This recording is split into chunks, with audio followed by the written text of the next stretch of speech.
la bienvenida a Manuel Aranda porque tenemos todavía otro par de temas que tratar. Así que, Manuel, ¿cómo estás? Buenos días, ¿cómo te trata el año? Buenas tardes, discúlpame, Manuel. Tardes ya, ¿cómo te trata el año? Un abrazote de 2025 y con mis mejores deseos, aunque a veces parece un cliché, Manuel, pero no. Es un deseo verdaderamente para ti, para todos sin censura y la familia sin censura. Manuel, buenas tardes. Ahí está. Como Ahí que está. algo no. Ya está, ya está. Lo sé, mi querido maestro Paco Cruz, de veras, con ese mismo cariño, con ese mismo respeto, con esa admiración por tu trabajo. Un abrazo muy, muy fuerte y, por supuesto, a toda nuestra queridísima audiencia, a toda nuestra banda de Sin Censura, también un muy fuerte abrazo y los mejores deseos para este 2025. Se nos viene muy interesante, con mucha actividad, con muchas cosas por hacer. Nada sencillo, ciertamente, pero que estoy seguro sabremos sortear todos juntos, sobre todo y afortunadamente viviendo algo, mi querido Paco Cruz, que a lo que no estábamos acostumbrados, a un gobierno que en esta ocasión, con todo y algunos bemoles, por supuesto es un gobierno transformador, que sí, en términos generales, está viendo por su gente y bueno, pues a salir adelante y a sortear todos estos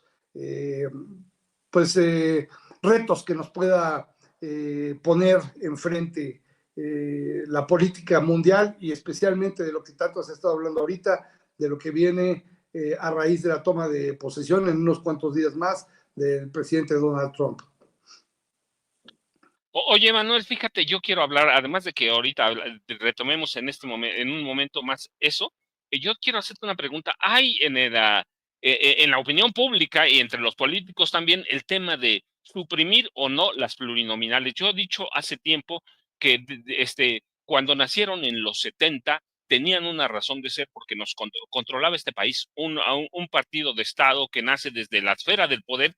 Cuando Plutarco Elías Calles controlaba prácticamente la presidencia, él había dejado de ser presidente en el 28, pero en el 29 pero él sigue controlando, por eso tenemos el maximato, él es el jefe máximo, y venía controlando el PRI todo prácticamente en los 70, en el 77 para ser concreto, en los 70 ya se hablaba, pero en el 77 nacen las plurinominales que tenían una razón de ser, dar cabida a las voces de oposición que ya no se podían ocultar, y finalmente se crean, pero hoy, después de tantos años, las plurinominales no representan más que a impresentables, ¿no? Tenemos a Lili Telles, a Alejandro Moreno Cárdenas, a Marco Cortés Mendoza, a Carolina Villano, ¿qué debemos hacer con las plurinominales? Que además de esto, que representan solo a personajes impresentables de la política mexicana o sirven como un grupúsculo para protegerse entre grupúsculos, son costosísimas, ¿no? Y no solo las diputaciones, las senadurías, es una locura, ¿no? Entonces, yo digo, hace por lo menos 4 años, digo, ya debían desaparecer. El presidente López Obrador decía, ya no sirven para nada, pero tú cómo lo ves, deben permanecer, las debemos quitar. ¿Qué hacer con las plurinominales? Porque se han echado a perder, pero terriblemente, Manuel. Tienes toda la razón, mi querido Paco, y coincido contigo parcialmente. Y te explico por qué tengo mi visión como abogado. Por supuesto que coincido contigo en lo que históricamente procuraban las plurinominales, que era lograr dar una representación a los grupos minoritarios. Esa es su esencia, ese era el espíritu del legislador cuando se estableció en la Constitución la posibilidad y después la realidad de que las plurinominales pudieran dar cierto nivel a la balanza.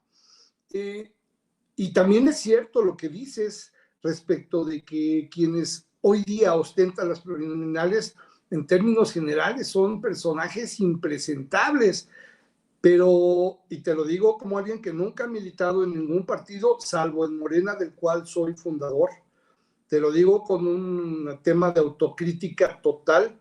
Pues si mencionamos a Corina Vigiano, a Lili Telles, pero ¿y por qué? Claro, no hay muchos plurinominales ahorita en Morena por la manera en la que se arrasó, pero el tema debería de ser más bien y yo me inclino un poco más al lado de la opinión del senador que nos representa, el presidente del Senado en este momento, en el sentido de que las plurinominales sí tienen una utilidad, pero habría que buscar esquemas distintos para que verdaderamente se designe a las personas que amerite que puedan tener un cargo de ese tipo. Me explico.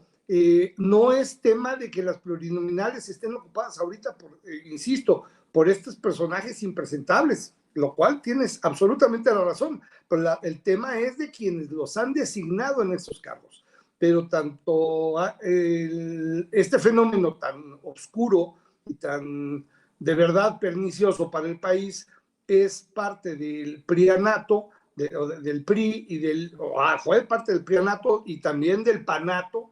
Pues la verdad es que también lo ha sido en algunos momentos de nuestro propio partido de Morena. Ahí tienes a Sergio Mayer y ahí tienes a otros personajes que la verdad es que no son gente de base de Morena, no son gente que se haya ganado de ninguna manera la oportunidad de enarbolar y de representar a nuestro partido, y ahí están. Entonces, desde mi perspectiva, mi querido Paco, no, el problema no son las plurinominales, el problema es la manera en la que se entregan.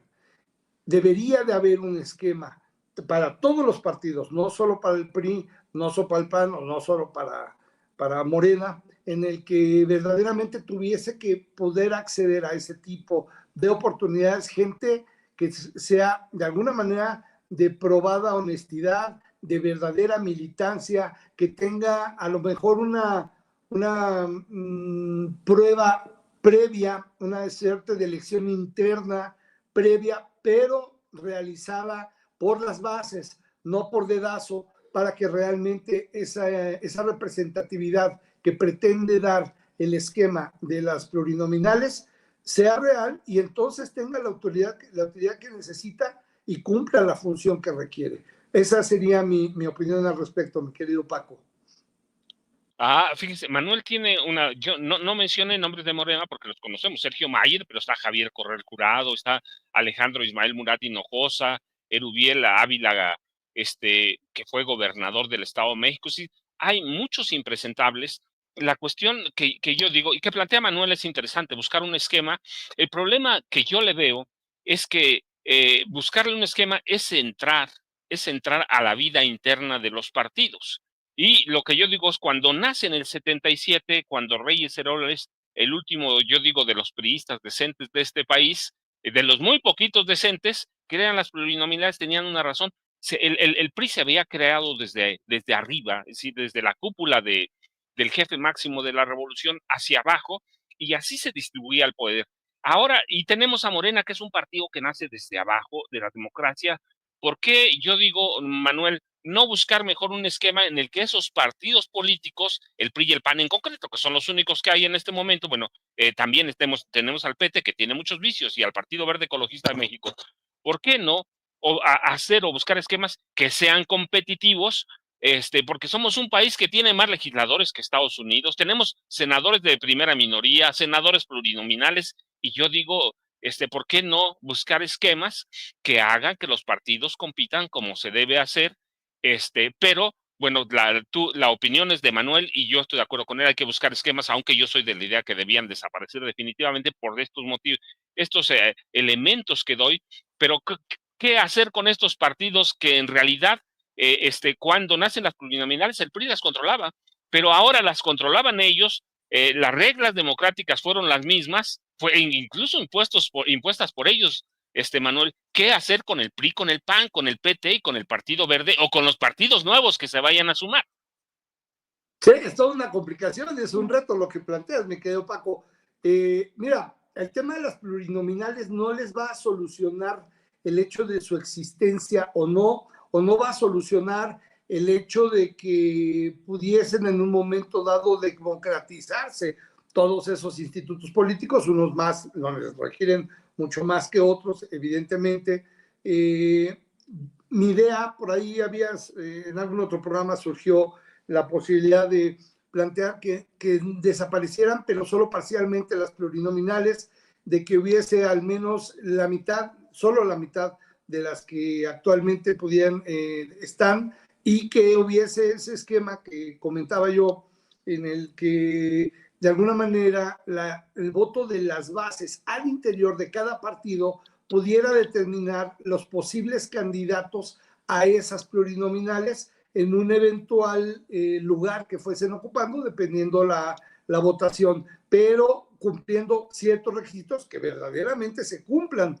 Gente que esté verdaderamente ligada y que esté reconocida por las bases de los partidos. Y puedo hablar del mío, puedo hablar de Morena, y tú y yo sabemos, mi querido Paco, que hay una manifiesta y muy amplia inconformidad al interior de Morena por la falta de representación, por la no representatividad, especialmente en los congresos, respecto de la militancia. Debería de haber muchos más militantes, de la gente que se ha dedicado a defender a Morena, que sí hay mucha, por supuesto, entre nuestra dirigencia, pero hay muchos otros que no, y tampoco en los puestos legislativos. De manera que la gente que se ha dedicado a hacer promoción desde que antes de que Andrés Manuel incluso llegara a la jefatura de gobierno, la gente que defendió todo el tema en las calles del intento de desafuero, la gente que se dedicó a repartir el periódico Regeneración, nos dedicamos a repartir el periódico Regeneración por todo el país, los que hicimos campaña poniendo nuestra bolsa, poniendo nuestros vehículos, nuestra gasolina, nuestro tiempo, nuestra pasión, incluso sacrificando a nuestras familias.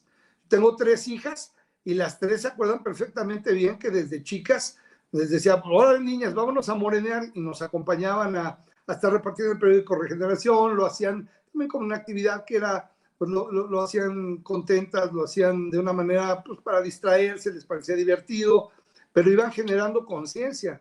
Y eso las ha ido formando. Ahora ya están a punto de ser adultas, 2 de ellas, mayores de edad, y bueno, pues son mujeres ya con conciencia política, lo cual es una situación fantástica, es parte de ese crecimiento.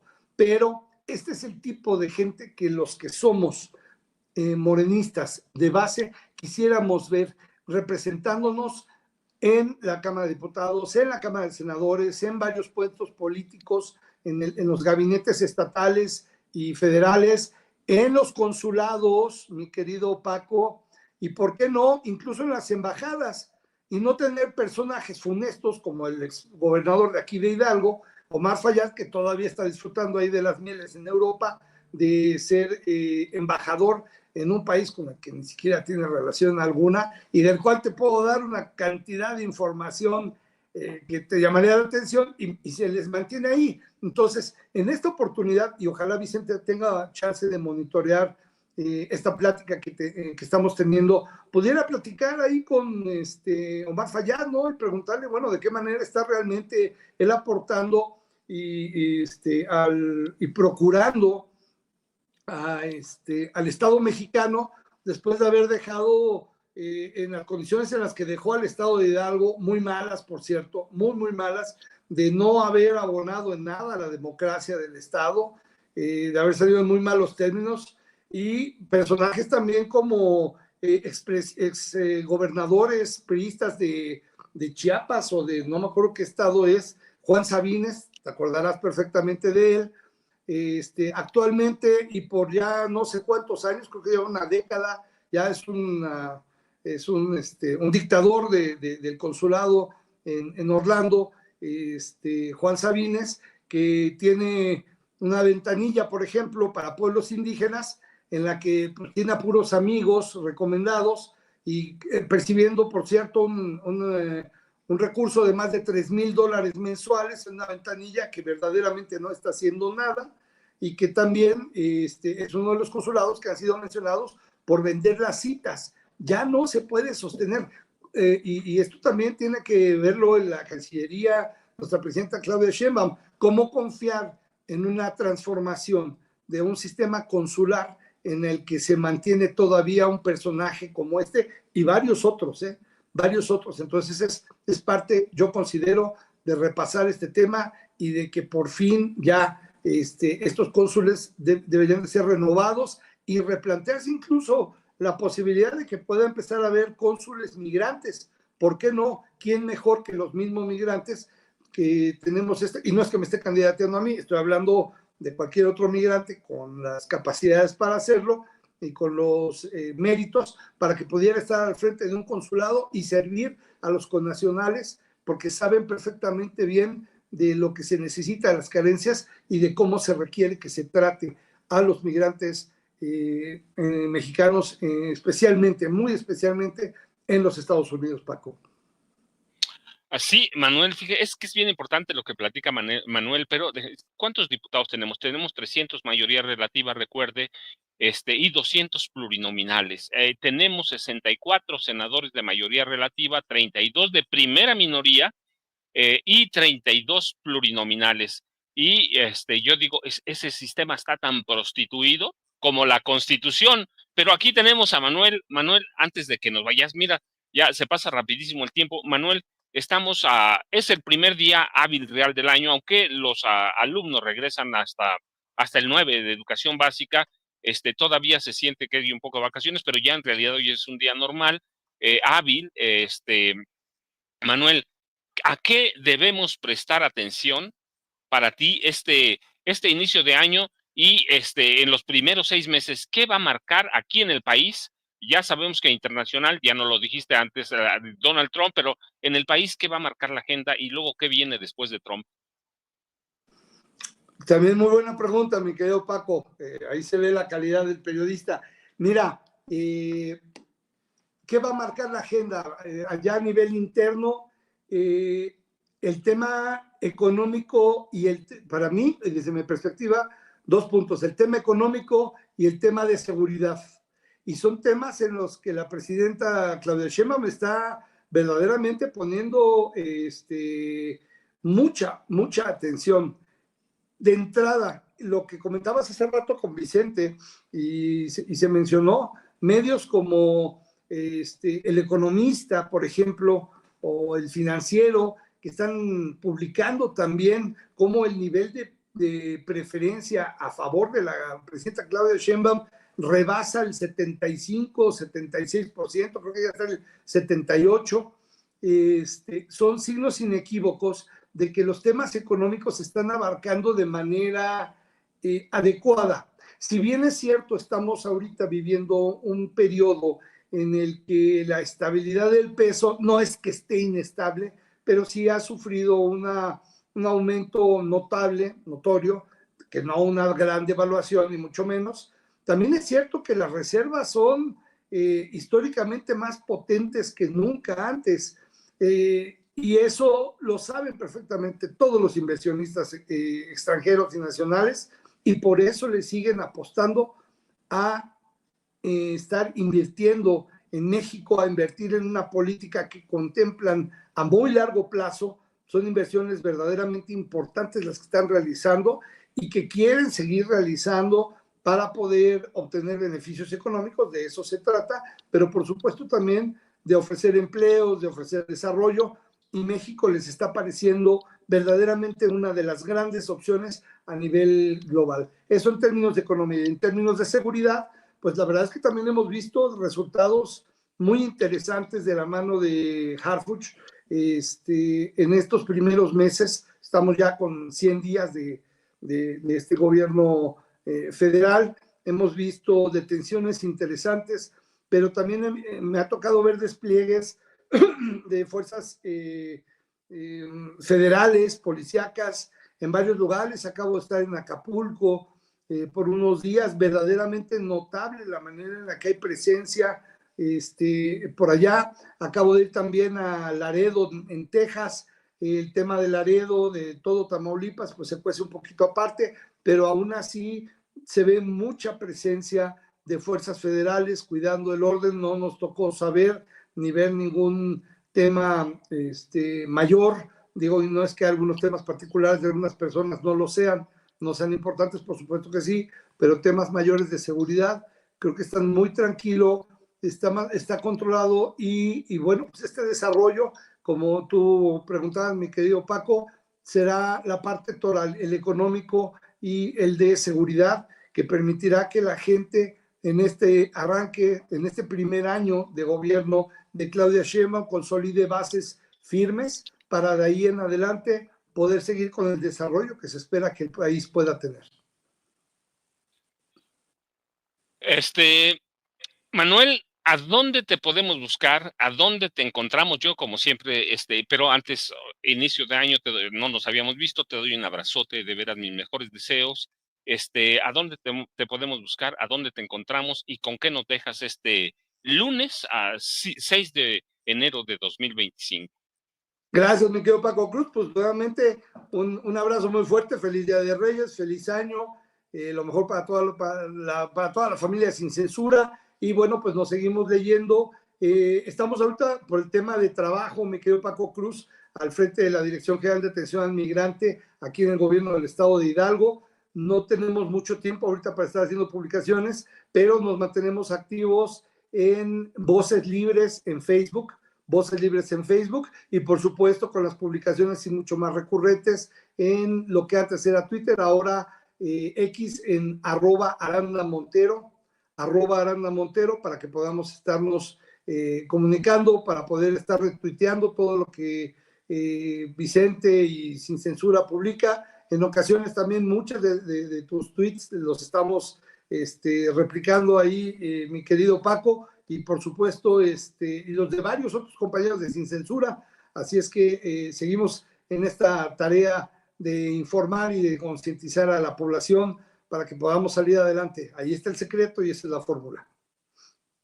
Manuel, yo te agradezco mucho, te dejo un abrazote, tú te vas, yo me quedo nada más a despedir ya el programa. Pero muchas gracias, Manuel, ya seguramente nos estaremos viendo en el año, así que gracias por todo, Manuel. Sí, y buen lunes para empezar el año. Abrazo fuerte, querido amigo.